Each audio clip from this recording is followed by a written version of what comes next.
না খেয়ে থাকবে না।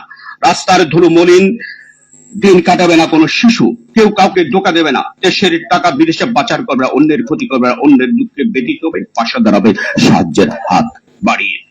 নারীদের জন্য চাই মায়ার চাদরে ঘেরাও কৃত্রিম প্রেমের বাংলাদেশ। লজ্জিত লাঞ্ছিত মানে একজন মা বোনও ঘরে বাইরে চাকরি ছেলে তারা থাকবেন নিরাপদ। বৃদ্ধ বাবা মায়ের জন্য চাই বিশুদ্ধ মায়া ও শ্রদ্ধার বাংলাদেশ। কেউ আর নিজের বৃদ্ধ বাবা মাকে বোঝা মনে করবে না, বৃদ্ধাশ্রমে আশ্রয় নিতে হবে না আর একজন বাবা মাকে। ও আমি দীর্ঘনের শেষ দিকে এসে শুধু এটিকে বলি, একটা বনের স্বাধীন পাখিকে খাঁচায় বন্দি করে যতই আদর আপ্যায়ন করা হোক না কেন, এই অবকাঠামোগত উন্নয়ন আর জামাই আদর পাখির কাছে পছন্দ হবে না। মুক্ত স্বাধীন পাখিটি চাই খোলা আকাশে উড়ার স্বাধীনতা।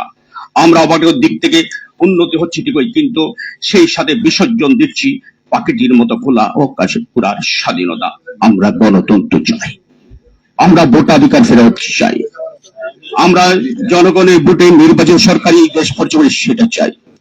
আমরা কোন মবজাকে চাই না, আমরা চাই না কোন মসজিদে হামলা হোক, মন্দিরে হামলা হোক, বাউলের উপর হামলা হোক। আমরা চাই একটি মানবিক বাংলাদেশ।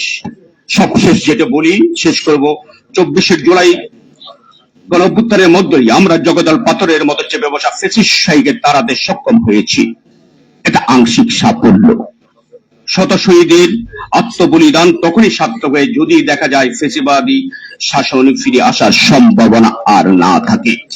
দেশে গণতান্ত্রিক ব্যবস্থা যদি থাকে, আইনের শাসন যদি কার্যকর হয়, বাক স্বাধীনতা গণমাধ্যমের স্বাধীনতা যদি থাকে, তবে এই বলিদান সার্থক হবে। আপনাদের সবাইকে অগণন ধন্যবাদ।